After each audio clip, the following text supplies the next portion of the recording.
और अपने बाप का माल समझ के आज़ाद कश्मीर में ये चोरी डाके मारे जा रहे हैं। और ये सिर्फ पंजाब पुलिस के मुबैना तौर पे जवान नहीं हैं, बल्कि आपके नंबर 1 के नौजवान भी इसमें शामिल हैं, जो सादा वर्दियों में और दूसरी वर्दियों में, और पंजाब पुलिस की भी बाय द वे आजकल ये आसिम मुनीर साहब हैं। जनरल आसिम मुनीर साहब की शख्सियत के दो पहलू बड़े क्लियरली आपको नजर आ रहे हैं। अगर आपको नजर नहीं आ रहे तो आपका कसूर है, क्योंकि वो तो बड़ी अच्छी तरह से दिखा रहे हैं। वो दो पहलू उनके ये हैं कि अपने ऊपर जो ताकतवर है, जैसे कि अमेरिका है, उसका प्रेसिडेंट है या सेंट्रल कमांड है, उधर सिजदा कर लो, वहां झुक जाओ, वहां पर स्माइल की। जैसे अभी कश्मीरियों में जैसे चल रहा है एहतजाज वगैरह चल रहा है, आप देखें तकरीबन 2 महीने होने वाले हैं, वो लगातार बैठे हुए हैं अपने हक के लिए, कश्मीरी बैठे हुए हैं। कहा जाता है कि पाकिस्तानी यूथ के अंदर जज्बा है, पाकिस्तानी तो कहते हैं के तख्त से शुरू होती दिखाई देती है, मगर इसके साए इस्लामाबाद के इख्तिदार तक फैले हुए महसूस होते हैं। बिलावल भुट्टो ने मुस्लिम लीग नून का नाम लिए बगैर इसे नस्ल दर नस्ल धांधली की पैदावार करार देते हुए कहा कि ये जमात हमेशा धांधली के जरिए इख्तिदार में आई। तो दोस्तों, पाकिस्तान की आर्मी के एक से बढ़ के एक कारनामे देखने को मिल रहे हैं। पीओके में अंधाधुंध लोगों की मृत्यु तो पाकिस्तान की आर्मी द्वारा कराई ही जा रही है, परंतु अब पाकिस्तान की आर्मी चोर और लुटेरी भी बन चुकी है। और एक वीडियो काफी ज्यादा सर्कुलेट हो रहा है, जहां पर पीओके के अंदर कुछ लोगों की दुकानों को पाकिस्तान की आर्मी और पुलिस के द्वारा लूटा जा रहा है, जिसकी पूरी दुनिया में चर्चा हो रही है। और पाकिस्तान की सेना के ऊपर पूरी दुनिया सब दुकान तोड़ रही है, उसका दरवाज़ा। इसमें सादा लिबास में भी बंदे मौजूद हैं, इसमें बावर्दी लोग भी मौजूद हैं, और ये सीसीटीवी से लोग देख रहे हैं। इस पे दुकान को ताला तोड़ के अंदर दाखिल हुए हैं। ने जो कोई चोरी किया ना, वो असर गाड़ी बस नहीं लिया, वापस आई रहे हैं। असा दुकान बाहर लिया गया ना ना ना तुसा ना अच्छे ऐसा ना काम ही को नहीं, दुकान लाक की थी, अंदर बैठे हैं। नहीं इधर आवने की जरूरत को नहीं है। दुकान का मालिक कह रहा है दुकान लॉक है, किसी को आने की जरूरत नहीं। और ये देखें जरा, ये लूट मार हो रही है मुबैना तौर पे। पंजाब पुलिस लूट मार कर रही है, लोगों का सामान चोरी करके दुकानों से लेकर जा रहे हैं। ये देखें, फ्रीजर तक खोल लिया है, और अपने बाप का माल समझ के आज़ाद कश्मीर में ये चोरी डाके मारे जा रहे हैं। और ये सिर्फ पंजाब पुलिस के मुबैना तौर पे जवान नहीं हैं, बल्कि आपके नंबर 1 के नौजवान भी इसमें शामिल हैं, जो सादा वर्दियों में और दूसरी वर्दियों में, और पंजाब पुलिस की भी बाय द वे आजकल ये बड़े फ़ख्र से वर्दी पहनते हैं, क्योंकि इनमें फ़र्क कोई नहीं है। तो इसमें कमेंट्री भी आपको पता चलता है कि जो दुकान का असल मालिक है वो देख रहा है सीसीटीवी में, लेकिन बेचारा मजबूर है, कुछ कर नहीं सकता। ये जबर का निज़ाम है जो इस टाइम चल रहा है। के पास, कश्मीरियों के पास तो वोट का हक है, वो तो जा रहे हैं, वोट डाल रहे हैं।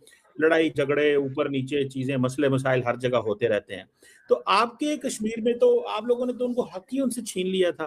तो आपका कोई मॉरल ग्राउंड है पाकिस्तान के लोगों के, कश्मीर के लोगों के वोट के ऊपर बात करना, जबकि आपने उनसे हक छीने रखा और सुप्रीम कोर्ट ने भी बड़ी मजबूरन, क्योंकि उसके ऊपर बहुत ज्यादा प्रेशर आ गया था, तो वो हक दिया। प्रेशर आ गया था सुप्रीम कोर्ट पर, किसका? कमर चीमा का, पाकिस्तान का, किसका प्रेशर आ गया? मैं आपको एक वैसे बताता हूँ, आपको बड़ी अच्छी बात। तो खामोश था, इंडियन मीडिया तो खामोश था, वो तो पार्ट ऑफ द प्रेशर कैसे आया?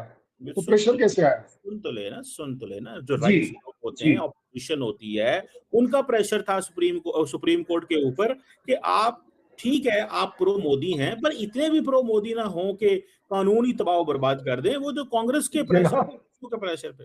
जी, मुझे लगता है आपने बीजेपी का चश्मा पहना हुआ है, इसलिए आपको हर जगह बीजेपी दिख रही है, आपको हर जगह मोदी दिख रहा है। मैंने बात ही नहीं करी, ना बीजेपी की बात करी ना मोदी। मैंने सवाल बड़ा सिंपल पूछा, किसका प्रेशर आ गया सुप्रीम कोर्ट के ऊपर? मैं आपको जवाब देता हूँ, और आपकी तरफ से एक अच्छा जवाब देता हूँ। इंसानियत का प्रेशर रहता है सुप्रीम कोर्ट के ऊपर, जस्टिस का प्रेशर रहता है,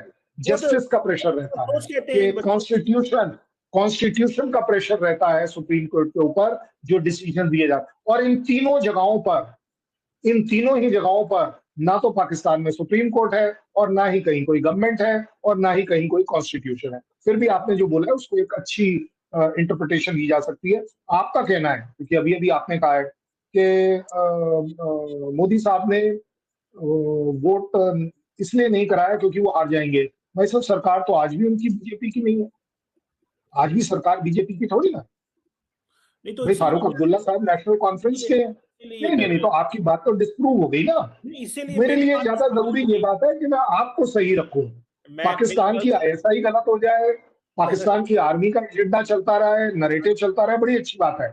बट मैं अपने इस जाबाज कमर चीमा को गलत नहीं होने दूंगा। ये मेरे साथ चलेगा।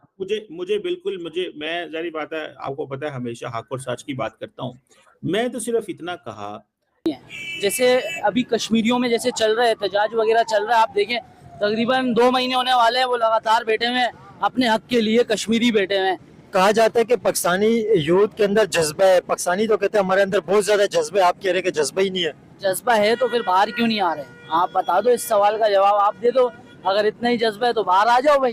ये है पूरे एशिया की यूथ निकली है, लेकिन पाकिस्तान में से जेंजी का कुछ अभी तक पता नहीं है। जेंजी ऐसे लग रहा है कि सोई हुई है अभी। हकीकत ऐसी सोई हुई है, बिल्कुल ऐसा ही है। आपको आने वाले वक्त में क्या लगता है, जेंजी इसी तरह सोई रहेगी? ना एजुकेशन सिस्टम यहाँ पे बेहतर है, ना हेल्थ है, इन्फ्लेशन देखें आसमानों से बातें कर रही है, ना बेसिक इंफ्रास्ट्रक्चर ठीक है, ना पब्लिक ट्रांसपोर्ट ठीक है, महंगाई देखें, जॉब्स बिल्कुल भी नहीं है, किसी चीज की फैसिलिटी नहीं है। लेकिन उसके बावजूद पाकिस्तानी जेंजी सोई हुई है, पाकिस्तानी जेंजी का कहीं आता पता नहीं है। ऐसा ही है, बिल्कुल है भाई। अभी जैसे सोए में तो बाद में ही सोए रहेंगे, ठीक है। वक्त के साथ साथ पता लगता रहेगा क्या हो रहा है। अभी इन्हें कोई आइडिया नहीं है, बस वक्त गुजार रहे हैं। कब पता चलेगा? ये तो जब पता चलेगा, जब हर किसी की सिचुएशन डाउन हो। ज़्यादा बड़ा एतराफ़ ये है कि वही तंजीमें जो भारत से लड़ती थी, वही तंजीमें जो भारत से लड़ती थी, जो भारत को नाको चने चबवाती थी, जो मकबूजा कश्मीर में जद्दोजहद करती थी, क्योंकि हमने उनको अब वहाँ जाने से रोक दिया है, तो अवामी एक्शन कमेटी में वही लोग हैं। ये इल्ज़ाम लगा रहे हैं अपनी तरफ से, लेकिन इनका झूठा इल्ज़ाम भी इनके गले पड़ रहा है। इल्ज़ाम ये है कि वो तंजीमें, वो जिहादी तंजीमें जिनकी ट्रेनिंग आईएसआई ने मुबैना तौर पे की थी, सुनिएगा मेरी बात, वो जिहादी तंजीमें जिनकी मुबैना तौर पे ट्रेनिंग आईएसआई ने की थी, मकबूजा कश्मीर में जाके भारतीय फौज से लड़ने के लिए मुबैना तौर पे, फिर दोबारा कह रहा हूँ, राना सनाउल्लाह कहते हैं कि क्योंकि अब वो बेरोज़गार हैं, अब वो बेकार बैठे हुए हैं, तो वो अवामी एक्शन कमेटी के अंदर घुस के, और ये ट्रेडर्स वगैरह नहीं हैं, बल्कि ये वो लोग हैं जो खड़े हुए हैं। पहले तो ये बताएं कि ये तो हम अच्छी तरह जानते हैं कि ये वाहियात बात कर रहे हैं, झूठ बोल रहे हैं, लेकिन पहले तो कोई ये मुझे बात बताए कि आप लोग जो कह रहे थे कि इनके पीछे भारत का हाथ है, अस्करी सारे अकाउंट सोशल मीडिया पे लगे हुए थे कि इनके पीछे रॉ है, अब आप कहते हैं कि हमारे ट्रेंड किए हुए मुजाहिद। तो दोस्तों, पाकिस्तानी तो खुद की आर्मी को नंबर 1 आर्मी मानते हैं, परंतु जिस प्रकार का वीडियो आपने देखा, उसको देखने के बाद कोई भी इनकी आर्मी को तो कौड़ी की इज्जत नहीं दे रहा है। पीओके में तो कोई इनको पूछता भी नहीं है। खैबर पख्तूनख्वा और बलूचिस्तान के अंदर भी सब लोग इनसे नफरत ही करते हैं, क्योंकि जब काम ही तुम ऐसे करोगे कि जनता के लोगों के जो हक हैं उनको तुम मारोगे, ऊपर से अब तो चोरी और डांका भी खुलेआम करने लगे हो, तो कौन से देश की जनता है वो ऐसी आर्मी से प्यार करेगी? हालांकि इसके ऊपर पाकिस्तान की आर्मी के ऊपर भी यूनाइटेड नेशन और कई जो अंतरराष्ट्रीय संस्थान हैं, उन्होंने कई बार चेतावनी जारी करी है कि आसिम मुनीर पाकिस्तान के अंदर पीओके में जो मानव अधिकार हैं उनका दमन कर रहा है, क्योंकि एक दिन में करीब 50 लोगों को आसिम मुनीर की फौज ने पीओके में मार दिया है। वो कहां गए हैं ये भी पता नहीं है, क्योंकि कई लोगों को गायब भी आसिम मुनीर कर रहा है। और अब ये जो वीडियो आया है, उसके बाद तो इनके मुंह पर